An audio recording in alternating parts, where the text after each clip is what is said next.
د زرغون تلویزیون درنو او قدرمنو لیدونکو سلامونه. هغه شمېر افغانان چې په غرایز طبیعت کې ژوند کوي د طبیعي پیښو د رامنځته کېدونکو ګواښونو سره چې د دوی لپاره ځیني او مالي زیانونه له ځانه سره مخ دي. د 1980 کال را په دېخوا شاوخوا 11 میلیونه افغانان د طبیعي پیښو او د اقلیم د بدلون له امله زیان لیدلی او ډېری په همدې کسانو کې مرګ ژوبله هم لیدلي. په ورته مهال کې هغه بنسټونه چې د خلکو د شتمنیو او ژوند ساتنې مسؤلیت پر غاړه لري تل یې هڅه کړې تر څو د طبیعي پیښو څخه د راپېښېدونکو ستونزو د ګواښونو د ښه مدیریت لپاره د دې پیښو سره د افغانانو د مقاومت او مبارزې کچه لوړه کړي. په همدې موخه د طبیعي پیښو د مدیریت او د بحرانونو د چمتووالي تر عنوان لاندې دغه پروګرام د عامه پوهاوي دغه پروګرام وړاندې کیږي. هیله ده چې تر پایه راسره پاتې شئ. په بحث کې راسره ډېر قدرمن میلمانه دي، لیکوال او ژورنالیست زاهد شاه انګار، قومي مشر زکیم خان او ټولنیز فعال نصیب خان. تاسې درې واړو ته ښه راغلاست وایي. خیر راشئ، ستړي مه شئ. انګار صاحب، که پیل له تاسو نه وکړو، کیدای شي ډېری لیدونکي د پیښو په اړه پوه شي او د پیښو له نوم سره اشنا وي، خو د طبیعي پیښو په اړه شاید معلومات ونه لري. که لیدونکي ته واضح شي چې طبیعي پیښې څه معنا ده. بسم الله الرحمن الرحیم. لومړی تاسو ته د ګردي میز ګډونوالو میلمنو ته او ټولو لیدونکو ته سلامونه او نیکې هیلې وړاندې کوم. نو په مجموع کې هره طبیعي پیښه دا خو یو هغه مسلکي بحث دی، خو په خاص ډول دا خو د الله تعالی په امر باندې دا رامنځته کېږي. خو بیا وروسته په دې باندې چې څېړونکو تحقیقات کړي دي، نو هغه بحث دی چې هغه یو تکړه د پوهنتون استاد کېدای شي سبا به سبا په دې باندې بحث وکړي. خو په ټوله کې طبیعي پیښې هغه پیښې دي چې هغې زیانونه لوی وي، لکه ناورینونه رامنځته کړي. او ناورین هم کله چې رامنځته کېږي د څو عوامل لري. یو دا طبیعي پیښې دي لکه زلزله، سیلابونه، ځنګل تور، داسې نور طوفانونه. ټول هغه پیښې چې دغه رسا یا د پیښېدونکو هغه اړخ په الله تعالی پورې اړه ولري، نو دا طبیعي پیښې یا په عامه اصطلاح خدایي پیښې. طبیعي پیښې دي. نو دا ناورین چې دی دا بیا په درې خاخونو باندې تقسیمېږي چې څنګه رامنځته کېږي. یو د طبیعي پیښې دي چې په هغې کې د انسان لاس نه وي، دا د یو. دویم هغه ده چې په هغې کې د انسان لاس وي، لکه مثلا یو څوک د یو خالي پالته وایي د ګوګر یو ځنګل ور اخلي، ځنګل چې ور واخلي بالاخره د مکمل ځنګل سوځي، په دې کې د انسان لاس دی، یعنې باعث انسان دی. بله مسله دا ده چې مثلا سیلابونه راوځي، سیلابونه د دې یو دا علت چې نن سبا ځمک پېژندونکي، ځنګل پېژندونکي او نور متخصصین په دې برخه کې چې دي، دوی وایي چې ځنګلونه چې قطع شي، ټول قطع شوي دي اکثر ځنګلونه. دا کله چې دا ځنګل قطع شي، دا بارانونه چې کېږي دا جذبېږي نه، او بالاخره ټولې اوبه راوځي، دا په وړو وړو درو، شیلو، په نارو کې راوځي، بالاخره خپل مسیر ته چې رسېږي یو لوی سیلاب ځینې جوړ شي. دا کې هم د انسان لاس دی، یعنې باعث انسان دی چې دی د ولې قطع کوي. بل د اور مسله ده. یو هغه په طبیعي ډول په ځنګلونو کې اور پرې کېږي چې په لکه امریکا کې مثلا په نورو هېوادونو کې تاسو رپوټونه لیدلي دي. یو هغه اورونه دي ځنګلونو چې هغه د ګرمې هوا، کله چې هوا ډېره ګرمه شي، د متخصصین دا خبره کوي چې هوا ډېره ګرمه شي، هلته بوټي ور اخلي او بالاخره د بوټو نه ځنګل ور اخلي. یو هغه ده چې ځنګل ته یو څوک ور واچوي، دا ګوره بیا د انسان د لاسه شو، یعنې باعث انسان شو، سبب انسان شو. درېیمه برخه یې هغه پیچلي تحقیقات او یا اکتشافات دي چې د هغې په نتیجه کې ناورینونه رامنځته کېږي. مثلا د کرونا وایرس په مثال راوړو. د کرونا وایرس دا داسې ویل کېږي چې یا په خبرونو کې هم راغلي دي چې چین په کوم بل ډول وایرس باندې کار کوو چې هغه د انسان لپاره ګټور تمامېدای شو.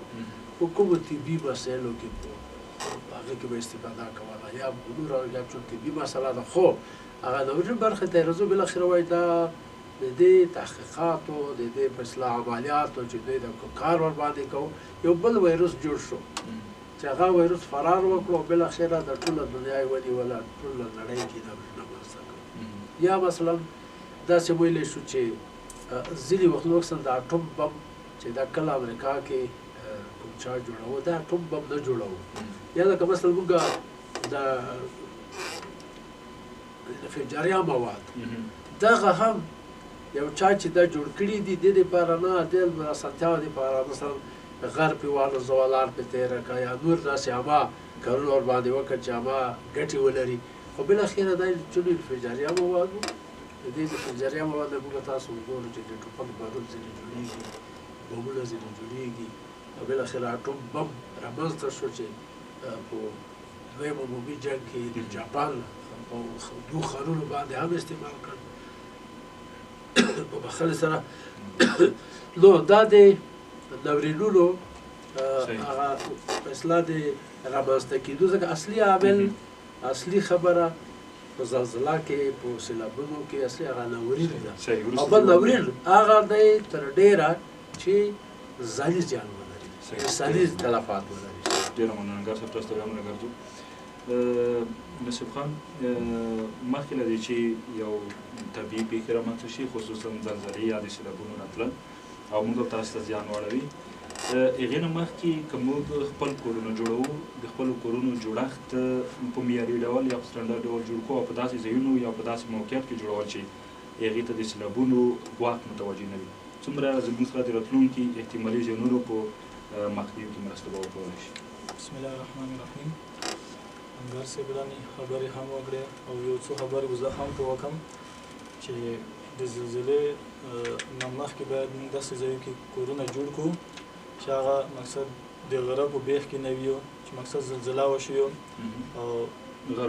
غر باندې راوخیږي او دومره زلزله توان ورته ونه رسوي لکه څومره چې د غره کاڼي په راوخیږي دا شی وه او بل دا چې کله موږ مقصد یو کور جوړوو او د یو انجینر باید هغې موجودیت ضروري وي ځکه انجینر چې دا مقصد داسې نقشه باید راته واچوي چې هغې ته دا مقصد محکم وي که نه او بل د سیلاب هغه دې وښیل چې مقصد سیلابونه دي د سیلابونه مخکې مقصد موږ د خپلو د ځمکو نه مقصد بندونه واچوو د هغې مقصد مخنیوی وکړو او د هغې په څانګې مقصد نیالګي لاښ کړو نیالګي چې دي دا د ځمکې دپاره مقصد هغه نسي که نه ځمکه د اوبو تخریب ته نه ورکوي چې هغه او اقتصادي هغه بیا موږ ته وي مثلا که موږ یو استنادي دیوال جوړوو شاید ورباندې برلاسه نه شو او نیالګیو په کینولو نه کولی شو برلاسه بلکل که چېرته مقصد واس نه وي که نه چې مقصد استنادي دیوال جوړ کړو د ځمکې د تخریب دپاره که نه بیا کولی شو چې نیالګي لاښ کړو هغه د استنادي دیوال په پرتله مقصد څه نه څه مخنیوی کړي د ځمکې د تخریبولو او د کورونو په سټنډرډ او معیاري ډول جوړول که لیدونکي پوه شي د دې نه مهدف زموږ څه وي خو سټنډرډ کورونه جوړول داسې دي لکه مقصد مضبوط کورونه باید جوړ کړو د انجینر په موجودیت باید جوړ کړو مقصد داسې ځای کې باید جوړ نه کړو چې موږ ته مقصد یا د غره بیخ یا داسې عادي کار وکړو چې مقصد د عادي زلزلې په رچ سره مقصد د منځه لاړ شي ډېره مننه صاحب تاسو ته راځو زلزلې دا هم یو طبیعي پیښې دي موږ داسې یو حالت کې قرار لرو چې خدای مکه داسې خو لیدونکو ته داسې یو راز ورکوو یو فکر ورکوو چې موږ په یو ځای کې یو زلزله وشوه او تلفات هم رامنځته شول او خدای مکه تاسې په همدې زلزله کې دی یم او داسې یو ځای کې چې هغه مثلا موږ وایو چې یو بوډیک دی یا یو کور دی زلزله وشوه لومړني تدابیر یا لومړني کارونه به څه وي چې موږ ترسره کوو په همدې وخت کې اعوذ بالله من الشیطان الرجیم بسم الله الرحمن الرحیم امام محدث حکیم بیان منګل دی کوم نشه نو دغه زلزله چې دا طبیعي پیښې دي د الله طرفه دغه هېڅوک معلومات نشي کړی چې کله کېږي مطلب که داسې یو معلومات کېدای چې دا وخت نه زلزله راځي کورونه به تخلیه کولی بهر ته به وتی مطلب چې کوم خطر سره مخامخ نه وای دا هېڅوک معلومات نشي کړی نو په کور دا دوکانه چې ډېر چې زوړه کورونه وي څوک کې ونه اوسېږي او مطلب بلډینګ دی زلزله وشوه او ته په منډه نه خلاصېږي زلزله وشوه ته غواړې چې زه منډه وخلم څه یې وکړم نشي خلاصېدای خلاصېدای نشي لاس چاته بلډینګ دی نو دا کې به ته داسې کوې که نه چې یو کلک ځای به ګورې دغه بلډینګ کې خو عمودونه وي که نه ته به کوشش کوې عمود تر شا به پټېږي عمود ته به نږدې ودرېږې او یا به مطلب داسې کلک ځای وي میز وي یا چپرکاټ وي دغې خو ته مطلب دا خو زلزله کې کېدای شي د بلډینګ ړنګ نه شي کېدای شي مطلب شیشې درنه تړلی شي یا مطلب سمټ تیږې مې تړلی شي تو دغه شیشې د خوښ کړي یا د مطلب دغه هغه خوښ کړي تیږه د خوا کې سار نه تیږه د ناروغو د سار خو نزدیک شوی دی او ته ژوند یې لوسه ورکړې مطلب انتظار ښه خبره ده چې څومره انتظار وکړي سړی مطلب په کور کې یو منزله کور دی یا دوه منزله کور دی زلزله شوه ته څه کوې دغه نه به بس کوشش به کوې چې بیا ته وځې منډې هڅه به کوې بیا څه ترتیب نه و او داسې ځای به بیا غوره کوي چې هغه مطلب مټه ولري موږ په اصطلاح موږ د غرونو علاقه کې داسې کورونه جوړوو چې یوه کور کې تقریبا 10 مټې وي 15 مټې وي ټولې مټې وي دغه په خاطر چې دا موږ په وطنو کې زلزلې ډېرې کېږي طوفانونه ډېر وي سیلابونه وي هر څه هغه مشکلات ډېر وي نو مطلب داسې مټې څنګ ته به زور کې کله کله موږ داسې لیدلي دي چې کور پړنګ شوی دی د لرګي داسې تال شي د یو څنګ یې پاتې شي یو څنګ لاندې کې هغه ځای کې خلک ژوندي پاتې شوي دي ډېر داسې څوک مې لیدلي دي چې 2 ورځې 6 ورځې په هغه کې پاتې شوي دي خو چې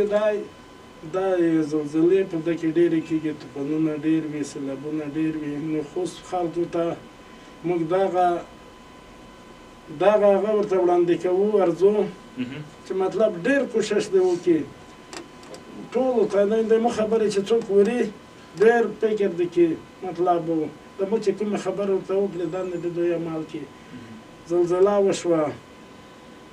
او اول مطلب سړی د هغه کسانو کوشش کوي چې زخمیان هغه لري کې موږ بیړنۍ کمیټه جوړه کړو کسان جماعت کې یا په اجرا کې ځوانان راوغواړو چې الله اجل کور وکړو دې باندې به وروسته هم خبرې وکړو صحیح مننه صاحب تاسو انګار صاحب وړاندې صاحب هم نشانه ورته وکړه خو که بیا هم اورېدونکي لږ مفصل ډول پوه شي چې مثلا زموږ موضوع هم نن تر ډېره په زلزله راڅرخي د زلزلې نه وړاندې منځ کې وروسته تدابیر که لنډ ډول ووایو مثلا یوه زلزله کېږي پېښه شوې ده څه وکړو پېښه شوه څه وکړو او هغې نه وروسته کوم تدابیر مننه نو د هر شي دپاره خو معلومه خبره ده مثلا چې هر کار کې یو چمتووالي ته اړتیا ده او بیا کې یو د خطر احساس کوي د خطر احساس سره خامخا باید ځینې چمتووالی ولري ځکه که خطر کاملا له منځه نه شي وړی حداقل راکمولی شي نو که چیرې مخکې تاسو یاده کړه چې زلزله چې هر وخت پېښېدونکې ده دا څوک نه شي ویلی چې نن ده که سبا ده نو که چیرې د زلزلې نه مخکې دوی د خلک چې ځان سره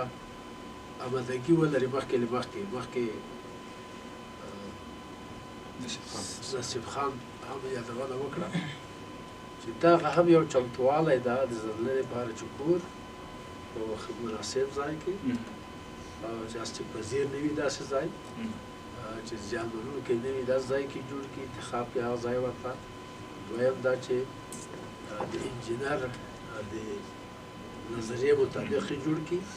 دا ښه خبره ده خو تېر کورونه خو چا سره کم د دې جوړ شوي دي لږ تر لږه نوې ابادۍ چې کېږي نوې ابادۍ دې باندې باید سړی فکر وکړي اگر که نوې ابادي جوړېږي هغه د انجینر ځکه انجینر یوازې دا نه ګوري چې څومره خټه پې لګېږي څومره تیږه لګېږي، څومره خښته، څومره سیمنټ، څومره بل مواد لګېږي. بلکې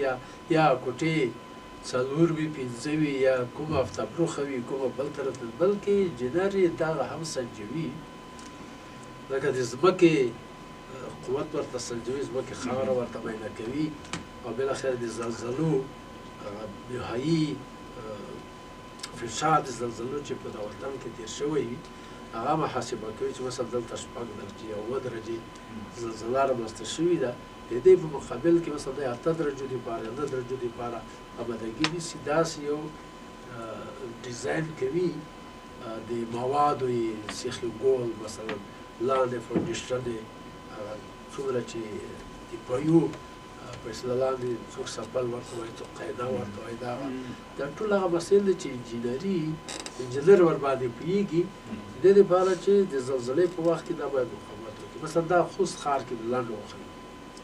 دا موږ او تاسو په ناست ده کې 6 منزله یا 7 منزله دی. اوس هغه اوس نږدې دغه کار یې په بشپړېدو چې څوک وایي چې 60 منزله دی، څومره منزل دی. حتما دا د یو انجینر په نظر باندې باید جوړ شوی وي. که چېرته د انجینر نظر په دې کې نه وي،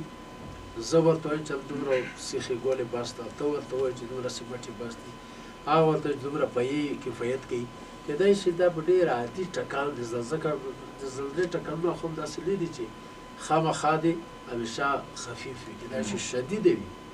دا به دې وساتي شدیده وي، هرات کې څومره بد حالت یا په سپیره او په ګیانه کې. نو د دې سره به دغه هغه چې دی د چمتووالي برخه دا پکې شامله ده. نو دا تقریبا دا خو موږ به فرض کړو چې کیدای شي ډېر لږ خلک کورونه جوړوي، په زړو کورونو کې اوسېږي، خو دې دپاره چې په هغه موجوده حالت کې موږ څه کولی شو، دې دپاره باید موږ بستې ولرو، صحي بستې ولرو لومړۍ اړتیاو دپاره، او دې دپاره چې هغه مثلا پټۍ لري، دوا لري، هغه دوا چې مثلا د درد دپاره ده، چا څوک یې پېژني، دا نه چې داسې دوا چې موږ یې نه پېژنو، بس موږ د درد دوا هر وخت خوړلی شو، که ډاکټر ووایي او که نه یې ووایي، ځکه ټول یې پېژني، پوهېږي دا طبیعي تمرکز لګېږي، دا تمرکز کېږي. او بل دا چې دا بنداژونه یا پټۍ باید ولرو. دې سره نور څه چې لازمي دي لکه هوټلونو کې هر رقم دواوې چې دي، زه به یې ځکه نومونه نه اخلم چې بیا به ډاکټرانو باندې انتخاب وکړي چې تاین سم هغه خو موږ ورباندې پوهېږو، خو هغه صحي بسته ډاکټر پوهېږي. حتی یوې دواخانې ته هم که ورشي چې ورته ماته یوه صحي بسته برابره کړه، دوی درته برابروي. همداسې د دې دپاره چې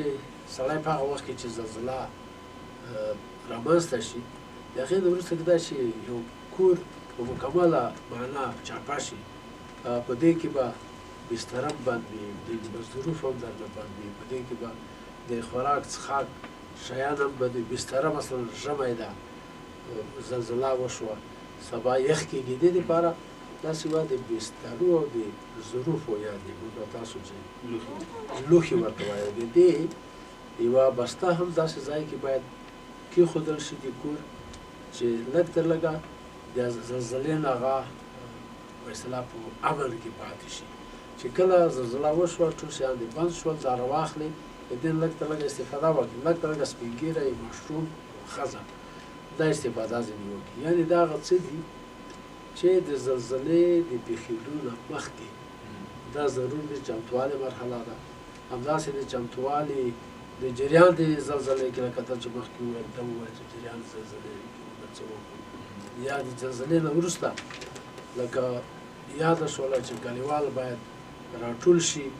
کلیوال باید دفتن کېني او بېلابېلې په اصطلاح ګروپونه جوړ کړي چې په اصطلاح د اوسنۍ نوم یې کمیټه ده، دا باید بېلابېل ګروپونه جوړ کړي د هر څه دپاره. ځکه اوله خبره په ټولو کې سخته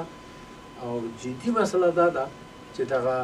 اسیب د ستونزه د ناورین چې رامنځته شوی دی دا په خلکو باندې رامنځته دی، او باید خلک اولین ځکه اولین وار چې تا ته رسیږي خپل ورور، خپل زوی، خپل کلیوال، خپل ګاونډی کلي خلک تا ته رسیږي، تا ته په آن واحد کې تا ته نه مؤسسه رسیدای شي نه حکومت درته رسیدای شي چې مثلا د بنګال په خدای نخواسته په ګبر کې زلزله وشوه نو تا ته دې ځای نه روان وي دا تقریبا خپله د فاصله دی زماني فاصله یې بیخي ډېره ده چې د وخت فاصله البته دا چې کله هلته رسېږي یا دلته امادګي نیسي دا ډېره اوږده مسله ده نو د دې دپاره ښه خبره دا ده چې اولین والی خلک دفتر کار وکړي موږ عنعنوي ډول باندې حشرونه لرو چې په ګړې ورته وایو ډلیز ډول راوځي ځوانان مشران څوک هدایت وکړي څوک ورته لار وښیي څوک مثلا عملا لاس په کار شي زخمیان تداوي کې پټۍ ورباندې ولګوي هستې پذیره خلک یا زیان منونکي خلک چې ماشومان ښځې سپینګي دې ته توجه وکړي دا راته اخلاقي اول دا هغې نه وروسته بیا د دې کورونو مثلا چپه شوي کورونه دي دا راته اخلاقي په ډېر په اصلاح په مسلکي ډول د تجربه کارو خلکو په وجود کې که چېرته هلته انجینر نه وي دفعه نه پیدا کېږي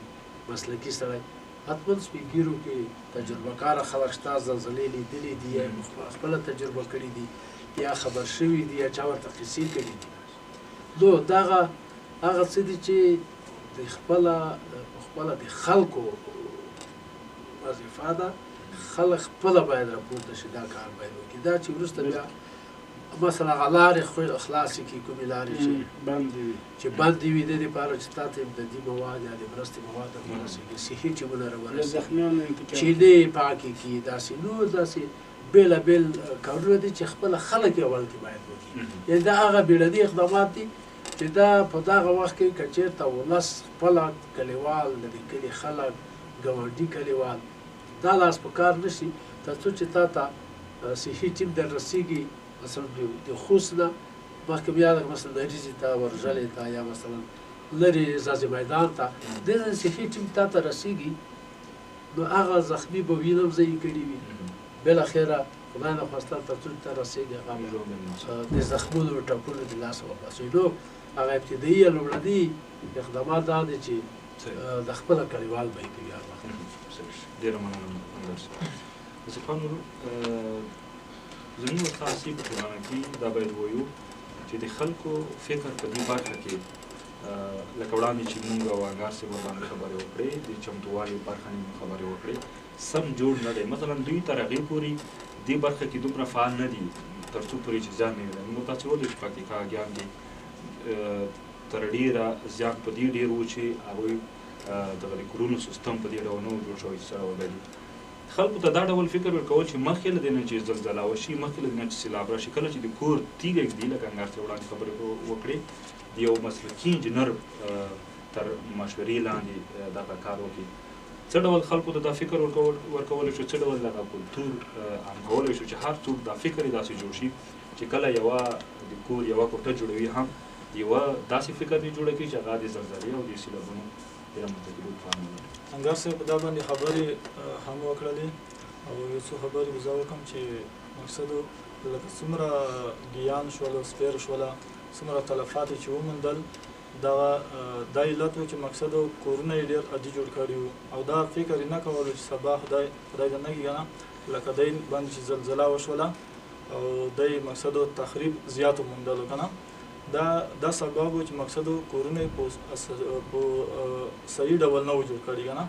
او که چېرته دی مقصد یوه کوټه جوړوي او یا کور جوړوي دا د یوه صحیح انجینر مقصد موجودیت ولته ضرور ده او مشوره باید ډېر نه واخلي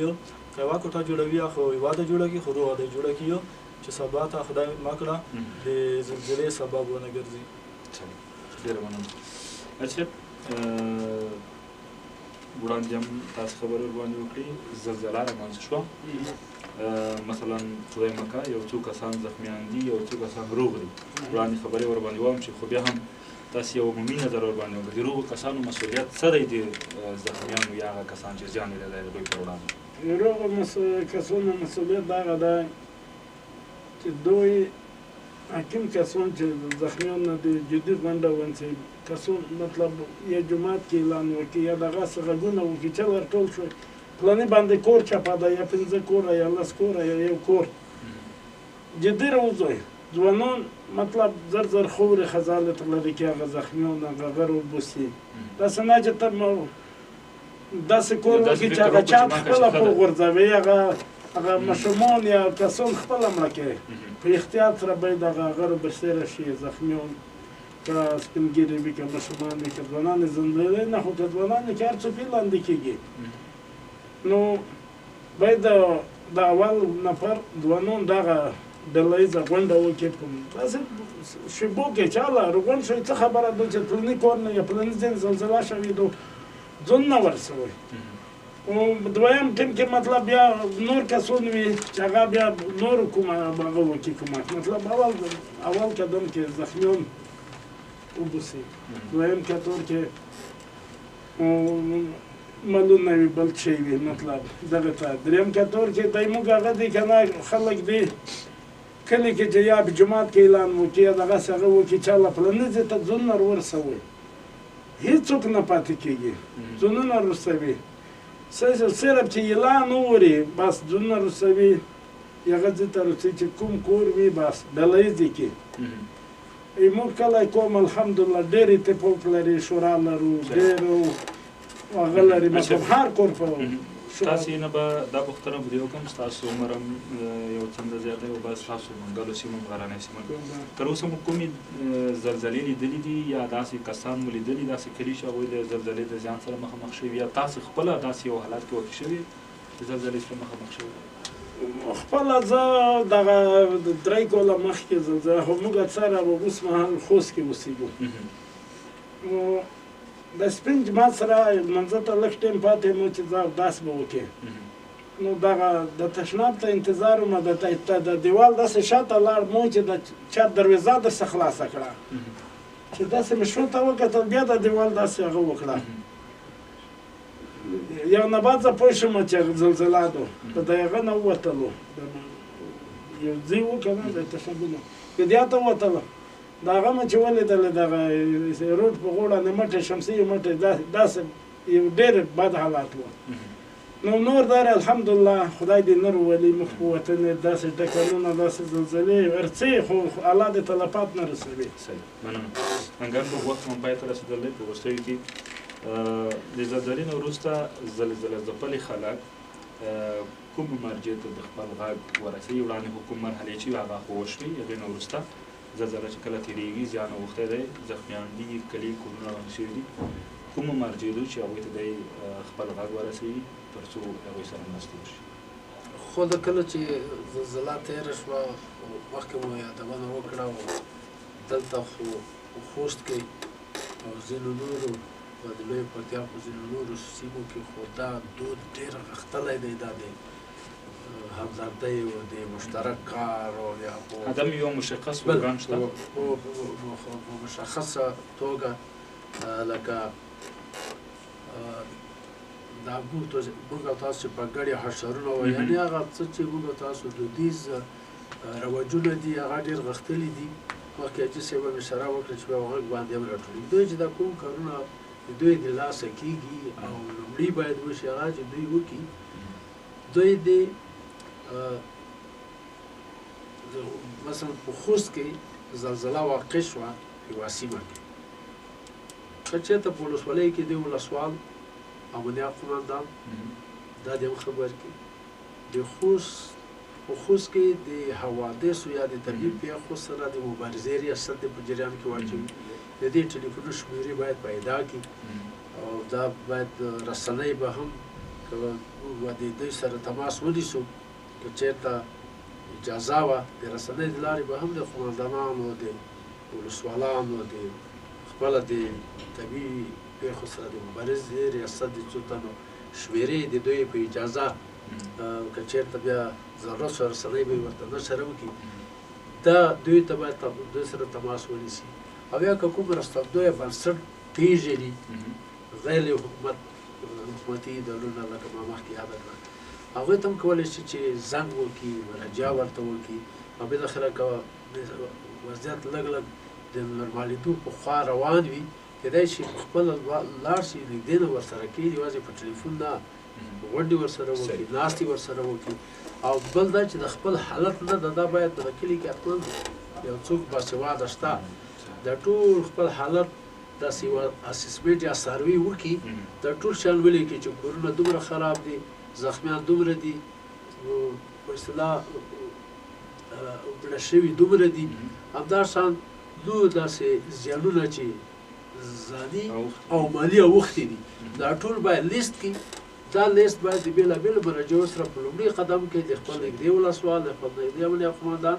او بالاخره د خوست د حوادثو یا د طبیعي پیښو سره د مبارزې ریاست سره شریک شو. ډېر مننه. د زرغون تلویزیون درنو او قدرمنو لیدونکو، ستاسو نه ډېره زیاته مننه. زموږ دغه پروګرام د افغانانو خصوصا د خوستیو قشرونو د طبیعي پیښو سره د پر وړاندې د مقاومت د کچې د لوړېدا په موخه وړاندې شو. بعد کې راسره ډېر قدرمن میلمانه وو، لیکوال او ژورنالیست او د سولې پیغام راډیو رئیس زاهد شاهکار، قومي مشر زکیم خان منګل او ټولنیز فعال نصیب خان. تاسو نه مننه چې زموږ پروګرام مو تر دې دمه ولیده او وخت منع کړ. تر بیا ښه وختونه خوشحاله شئ.